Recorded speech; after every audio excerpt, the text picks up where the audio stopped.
remaja bisa mengambil topik separately, jadi secara terpisah dari topik yang sangat relevan, itu mana bisa langsung lompat di bab yang paling belakang misalnya, jadi tidak harus berurutan. Itu yang menarik dari buku ini dan Bunga Rampai. Jadi bagaimana seseorang terekspos dengan gawai, itu juga akan mempengaruhi cara berpikirnya dia.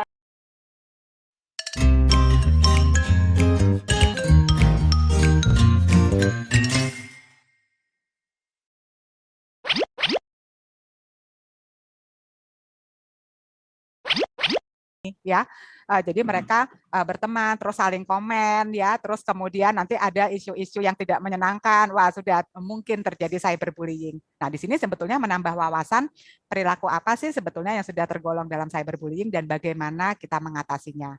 Dan skill-skill apa yang nanti perlu kita punya, itu juga ada dalam buku ini gitu ya, supaya kita nanti akhirnya bisa menjadi tangguh untuk mengatasi berbagai persoalan dalam gawai dan kemudian juga bagaimana menjadi remaja yang lebih baik lagi. Jadi itu sebetulnya manfaatnya ya Mbak Nanda. Banyak juga ya Mbak ternyata manfaat dari gawai itu, di samping memang kemudahan, jadi dari advance teknologi itu membuat kita bisa kemana-mana, mendapat pengetahuan yang dulu kita mungkin harus pergi ke sana dulu gitu ya, visualisasinya ini dengan cepat gitu. Kemudian keterampilan hubungan sosial itu sendiri juga bisa dilatih gitu, termasuk juga menambah wawasan. Jadi di samping yang kita mungkin selama ini kenal itu adalah dampak negatifnya, ada loh gitu ya manfaat positif ini, tapi terutama ini ada note-nya ya, ini bisa dialami atau bisa dirasakan ketika memang gawai itu digunakan secara smart atau bijak gitu ya Mbak Weni. Baik, Mbak Tias, silakan Mbak. Ya, saya melihat memang tadi Mbak Nanda juga sudah menyampaikan dari ya kelompok usia yang paling karib dengan gawai adalah memang di kelompok usia remaja ya. Dengan tadi juga sudah dijelaskan oleh Mbak Weni tentang pertumbuhan remaja untuk mencari identitas diri, dan kalau melihat dengan masa pandemik ini, remaja mencari identitas diri melalui media sosial, dan dengan menunjukkan bahwa remaja kelompok yang paling karib dengan media sosial ini, bukankah ini menunjukkan bahwa secara implisit remaja mengekspresikan sebagai makhluk sosialnya melalui penggunaan internet ini. Dan sebetulnya kita juga semuanya juga makhluk sosial, betapa ternyata internet dan gawai ini sangat kita butuhkan, itu kan sebetulnya apalagi di masa pandemi itu menunjukkan bahwa kita memang adalah nature kita makhluk sosial yang nggak bisa sendirian, tapi butuh related dengan orang lain. Dan related itu dalam kondisi-kondisi tertentu bisa terpenuhkan oleh kehadiran gawai atau internet ini. Nah, misalnya juga berkaitan dengan betapa sebetulnya gawai ini ada sisi positifnya, karena kalau terkait dengan misalnya gaming misalnya itu seringkali orang tua, guru kita semua merasa cemas ketika remaja asik dengan game. Tetapi dari satu chapter di buku ini ditunjukkan bahwa mereka yang gamer yang baik itu sebetulnya membutuhkan kemampuan-kemampuan, dan latihan gaming itu dengan game yang banyak itu sebetulnya ada kemampuan motorik halus yang berkembang juga. Jadi kecepatan dalam melihat dan mendengar itu ternyata lebih terasah kepada mereka yang terbiasa main game ketimbang yang tidak, misalnya seperti itu. Itu salah satu contoh positif pada permainan game misalnya. Hal-hal yang mungkin kita tidak pernah bayangkan, ternyata ada kemampuan-kemampuan yang muncul dengan penggunaan itu. Nah, memang seperti tadi ada seperti mata pedang itu yang satu baik, yang satu buruk. Sampai di mana itu akhirnya menjadi tidak baik. Nah, itulah yang mungkin para remaja, orang tua, guru dan sebagainya sebagai pengayom dan pembimbing itu perlu tahu dan mengingatkan. Itu sebabnya memang remaja punya kemandirian yang seperti tadi saya katakan, tetapi juga kemandirian itu tidak dilepas begitu saja, tetapi membutuhkan pendampingan dari orang dewasa untuk mengarahkan mana yang ini bagus, tetapi sampai di sini. Lebih dari itu sudah eksesif ya, sudah berlebihan misalnya. Hal-hal seperti itu sangat individual ya, karena satu dengan yang lain akan sangat berbeda. Itu yang saya lihat Mbak Nanda tentang masalah ini. Oke, jadi memang kalau dari yang Mbak Tia sampaikan, peranan dari media gawai ini pada remaja, selain pada pembentukan dari identitas diri, di sini terutama bisa memenuhi kita sebagai makhluk sosial ya dalam hubungan sosial ini. Bahkan dari game yang mungkin orang tua banyak menelurkan kegelisahannya gitu ya. Anak saya jadi adiksi game, saya nggak mau kasih dia gadget mahal-mahal, pasti buat game. Sebenarnya game itu sendiri, kalau kita lihat nih dengan baik, itu juga bisa mengasah potensi ya. Kalau di sini mungkin motorik halusnya dari orang tersebut gitu. Tapi memang membutuhkan pendampingan gitu dari sosok pengayom tadi gitu ya, orang-orang yang ada di sekitar remaja tadi. Oke, nah mungkin untuk mempersingkat ya, ternyata saya perlu untuk melakukan paraphrasing gitu. Jadi tadi sempat disebutkan dari jawaban-jawaban memang untuk bisa mendapatkan manfaatnya gitu ya, atau mendapatkan ya balance gitu, atau mungkin ya kita condong kepada yang positif, itu ada faktor-faktor juga yang bisa mempengaruhi si remaja itu untuk bisa ya lebih tangguh gitu, lebih secara mandiri mampu dengan bijak menggunakan media sosial. Mungkin pertanyaan saya sudah mulai masuk ke konteks gitu ya. Mungkin saya bisa mulai dengan Mbak Weni terlebih dahulu. Mbak Wen, tadi kan sempat Mbak Weni singgung gitu ya mengenai penggunaan gawai dalam belajar gitu ya. Nah, mengingat situasi pandemi ini, itu ya memang mendorong banyak sekolah kemudian mengubah sistem pembelajaran online, blended gitu ya. Sebenarnya apa sih Mbak tantangan Mbak yang dihadapin seputar pembelajaran online maupun blended ini gitu yang mungkin dialami oleh remaja ya dalam situasi pembelajaran dan kesehariannya. Oke, ya terima kasih Mbak Nanda. Jadi kalau yang banyak saya dengar juga ya dari para klien, kemudian juga para siswa-siswa SMP, SMA, ya bahkan juga dari tingkat SD, ini biasanya orang tuanya yang mengeluhkan ya. Banyak yang mengalami kesulitan berkonsentrasi gitu ya ketika mereka bertemu langsung dengan para gurunya ketika belajar di kelas dalam situasi offline dengan ketika mereka menggunakan gawai. Jadi sulit konsentrasi ini karena biasanya ketika mereka menggunakan gawai itu terdorong untuk memperhatikan hal lain juga gitu kan. Jadi misalnya sambil mendengarkan gurunya bicara, terus sambil buka-buka buka gitu YouTube. ya, buka-buka sosial media, ya buka YouTube begitu. Sehingga mereka jadinya ini ya lewat informasi penting dari yang disampaikan guru. Jadi itu keluhan pertama. Ya, kemudian keluhan yang kedua biasanya mengerjakan tugas gitu ya. Mengerjakan tugas kan harus mencari sesuatu. Mereka googling ya, mencari buku dan sebagainya. Kok ketemu hal yang menarik yang lain di luar tugas yang sedang dikerjakan, jadinya tidak terasa itu sudah 2 jam berlalu tanpa wah tugasnya kok belum diapa-apakan gitu ya. Karena keasikan seperti itu. Kok jadi saya berefleksi sih Mbak, padahal bukan remaja. Wah ternyata kita juga seperti itu ya, bukan hanya remaja ini. Ternyata sama sih. Saya juga waktu mendengar dari adik-adik ini, saya juga merasa, wah itu saya juga sih, begitu kan.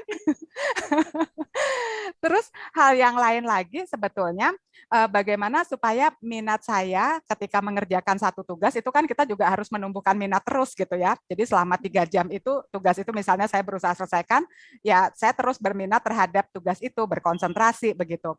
Itu kadang-kadang ketika membuka-buka Google misalnya, ini ada berita yang kayaknya menarik, atau ada satu pop-up gitu muncul, kok ada games gitu ya, kalau adik-adik suka cerita begitu, ada satu games, ada satu berita, akhirnya tergerak untuk mencari tahu dulu, nanti sih kita mau bukanya, tapi cari tahu dulu, ternyata saking menariknya terus gitu ya, keterusan, kebablasan. Nah, jadi kalau lihat dari hal ini, Sebetulnya sih memang diperlukan pengendalian diri. Jadi ada strategi-strategi di mana kita memang bisa meregulasi diri, mengatur diri. Nah, itu semua ada sih di buku gitu ya. Ketika saya lihat, wah ada pembahasan di akhir nih tentang bagaimana skill untuk bisa terus mengatur diri kita sendiri sehingga hal-hal yang tadi saya ceritakan itu tidak terjadi. Mungkin hal yang lain itu juga sebetulnya banyak remaja yang mengeluhkan kok seperti nggak dipercaya sih gitu ya. Nah, ini mungkin dari Mbak Jo atau Mbak Tias juga bisa menambahkan gitu ya. Ketika saya itu sedang mendengarkan, nanti guru saya itu sering sekali bilang, ayo buka kamera, tanpa mempertimbangkan itu kan menyedot pulsa. Padahal saya itu ya juga sudah berusaha gitu memperhatikan. Di sini sebetulnya ada perasaan juga remaja menjadi tidak bisa dipercaya. Ketika saya sedang asik mengerjakan tugas, ibu saya itu bolak-balik bilang, kok gadgetan terus sih? Lah padahal saya kan sedang mencari informasi nih untuk mengerjakan tugas saya. Nah, jadi itu mungkin tantangannya yang akhirnya bisa menimbulkan remaja merasa tidak dipercaya, orang tua juga mungkin merasa curiga terus, kemudian juga ada tadi kebutuhan untuk mengatur diri, baik dari orang tua, guru maupun remajanya itu sendiri. Yang ini sebetulnya memang perlu ada upaya-upaya yang khusus sih begitu. Dan kemudian mungkin ada program-program tertentu di sekolah yang perlu untuk menyiasati hal-hal ini. Mungkin begitu Mbak Nanda. Oke. Wah, itu tadi menarik ya. Di samping ada self-regulasi, memang self-regulasi bukan hal yang mudah juga ya Mbak. Itu memerlukan ada banyak hal juga untuk bisa membuat itu. Tapi sebenarnya upaya apa sih Mbak, atau mungkin strategi apa yang mungkin bisa Mbak Weni bagikan gitu ya, terkait tantangan tersebut? Mungkin nggak semuanya nih Mbak, gitu ya. Apa sih yang bisa dilakukan gitu, agar si remaja tadi gitu ya, itu juga menarik tuh. Dia tidak merasa dipercaya, padahal itu adalah metode dia untuk belajar gitu ya. Di sisi lain memang ada kesulitan juga untuk bisa mempertahankan minat, konsentrasi gitu ketika belajar. Tetapi apa sih Mbak strategi yang dapat dilakukan Mbak gitu? Iya, baik. Mungkin kalau bagi para remaja, saya sering ngobrol dengan mereka. Baik juga kalau ada target waktu, terus kemudian goals ya, target pekerjaan yang harus diselesaikan. Jadi bisa jadi misalnya ketika saya berniat untuk mengerjakan PR matematika, ini saya targetkan dalam waktu 1,5 jam PR saya ini selesai, gitu ya. Jadi berarti betul-betul dalam mengerjakan tugas itu fokus dan kalau perlu pasang alarm ketika misalnya itu sebagai reward. Oke, kalau begitu di akhir sebelum saya tidur saya mau lihat sosial media saya nih gitu ya. Itu sosial media sebetulnya kan bisa juga menumbuhkan jiwa wirausaha tuh. Saya lihat beberapa adik-adik SMA ada loh yang sudah mulai berjualan, posting-posting gitu ya, apa yang mereka mau dagangkan di situ, baju segala macam tuh saya lihat ini kan sebetulnya hal yang positif juga. Nah, itu tapi ada waktunya gitu kan. Mungkin sebelum tidur saya lihat sebentar dan itu ada juga yang sampai pasang alarm gitu loh Mbak Nanda. Saking dia tahu gitu bahwa dirinya itu suka kebablasan. Tentu orang tua, guru juga, orang tua dan guru mengingatkan, tapi caranya, nah ini yang suka jadi masalah juga kan, caranya itu kok seperti mengintimidasi, highlight pada caranya, cara bicaranya, kapan untuk memberitahu. Nah ini yang kadang-kadang bagi para remaja ini sangat annoying kalau bolak-balik dibilangin. Jadi di satu sisi mereka ingin dipercaya, tapi mungkin di sisi lain para remaja ini juga perlu tadi ya membuat target-target waktu, target untuk kapan tugas ini harus selesai ya, strategi bagaimana mereka bisa mengintisarikan dari bacaan itu gitu ya. Itu juga akan sangat membantu karena mungkin banyak yang dibaca gitu ya, tapi bagaimana supaya nanti tidak plagiat. Nah, itu juga mereka perlu kuasai hal seperti itu.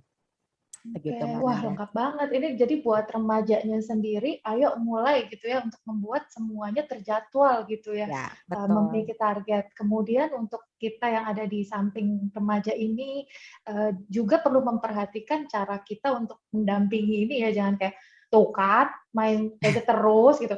Ya elah Ma, ini lagi belajar Ma gitu ya. Jadi malah anak jadi nggak mau belajar gitu karena mungkin di depan mama malah dibilangnya main gadget padahal lagi belajar gitu ya. Jadi malah dia menjadi tidak menyukai gitu. Tapi kita juga sebagai pengayom gitu ya perlu memperhatikan juga cara mengkomunikasikan, cara menyampaikan terkait pendampingan ini gitu ya Mbak. Wah, Iya, oke. betul. Baik, mungkin saya bisa lanjut ya. Terima kasih loh Mbak Wen gitu ya. Nah, Mbak Jo ini berikutnya gitu ya. Tadi Mbak Weni sempat sudah menerangkan juga mengenai seputar situasi pandemi ya. Ini justru berdampak kepada pembelajaran tadi gitu ya, di mana ya memang remaja gitu. Tadi sudah dibahas juga oleh Mbak Jo, Mbak Tias dan juga Mbak Weni juga gitu ya, mengalami perkembangan gitu di mana identitas diri itu sendiri. Nah, di sini tuh Mbak Jo gitu mau tanya tantangan seputar kegiatan belajar yang tadi sempat disinggung oleh Mbak Wen dan dibahas, dan juga terkait perkembangan kepribadian remaja, apa saja sih Mbak peranan dan bentuk dari dukungan psikososial dari keluarga yang diperlukan dan ya dapat diberikan pada remaja, Mbak? Oke, baik. Terima kasih banyak, Mbak Nanda. Ini pertanyaannya penting sekali ya, karena memang bagian penting dari interaksi perkembangan remaja, salah satu peran besarnya itu adalah di keluarga, karena keluarga adalah bagian yang terus-menerus berinteraksi dengan remaja ini, gitu ya. Dan apalagi selama masa pandemi ini ya, mau nggak mau lu lagi deh gitu ya. Kalau dulu kan masih bisa sama teman, masih bisa sekolah. Sekarang cuman ada di rumah gitu ya, dan ketemunya keluarga-keluarga anggota keluarga. Ya kalau hubungannya baik. Kadang-kadang karena situasi yang perkembangan dan juga situasi yang terjadi malah justru memunculkan situasi-situasi yang bisa jadi memicu konflik atau ketidaknyamanan gitu ya, dan itu terus-menerus terjadi. Cukup sering loh saya mendapatkan istilahnya curhatan gitu ya, baik dari remaja ataupun dari orang tuanya tentang betapa situasi saat ini membuat kondisi keluarganya jadi kurang nyaman gitu ya. Akhirnya semua masuk ke kamar sendiri-sendiri karena disitulah tempat space yang cukup nyaman gitu ya. Karena kalau keluar ngapain nih? Nah, situasi ini memang sangat, kalau kita bicara tentang dukungan psikososial keluarga, saya cukup merasa penting gitu ya, sekaligus mengkaitkan ini dengan bagaimana dalam situasi saat ini dengan remaja dan keluarga ini mengarah pada ketangguhan keluarga, gitu ya. Nah, dengan perkembangan remaja dan juga karakteristik orang tua yang tentu sangat mempengaruhi, saya ingin memberikan sejumlah perspektif, gitu ya. Ketika kita melihat masalah atau potensi, maka kalau perspektif ketangguhan itu biasanya melihat faktor-faktor resikonya apa saja yang dimiliki, dan faktor-faktor protektif atau hal-hal yang bisa meningkatkan, mengoptimalkan perkembangan itu apa saja. Itu sangat penting ketika kita berbicara tentang dukungan psikososial bagi keluarga, bagi remaja, maupun bagaimana kita mengarahkan remaja ini dalam konteks keluarga menjadi aset gitu ya, justru bisa membangun ketangguhan keluarga. Nah, kalau kita bicara tentang faktor risiko, tadi sudah cukup banyak ya kita bahas gitu ya tentang bahwa perkembangan internal maupun kondisi internal itu juga bisa jadi memberikan risiko tertentu gitu ya tentang situasi perkembangan remaja yang saat ini sebenarnya sedang dalam proses pembentukan identitas diri. Nah, dan kita juga tadi sudah mendapatkan gambaran bahwa dalam diri remaja sendiri punya begitu banyak potensi baik gitu ya, kalau memang ada dukungan dan strategi yang tepat gitu ya dari orang tua ketika berrelasi atau berinteraksi dengan remaja. Nah, di sini pengenalan akan karakteristik dan potensi dan risiko baik dari dalam diri remaja maupun orang tua. Aku misalnya sebagai orang tua, saya punya kelemahan apa, saya punya kekuatan apa. Ini mindset-nya mindset yang mengarah pada fokus pada hal-hal yang lebih konstruktif, lebih mengembangkan dan lebih maju, itu akan mempengaruhi bagaimana dukungan sosial itu diberikan.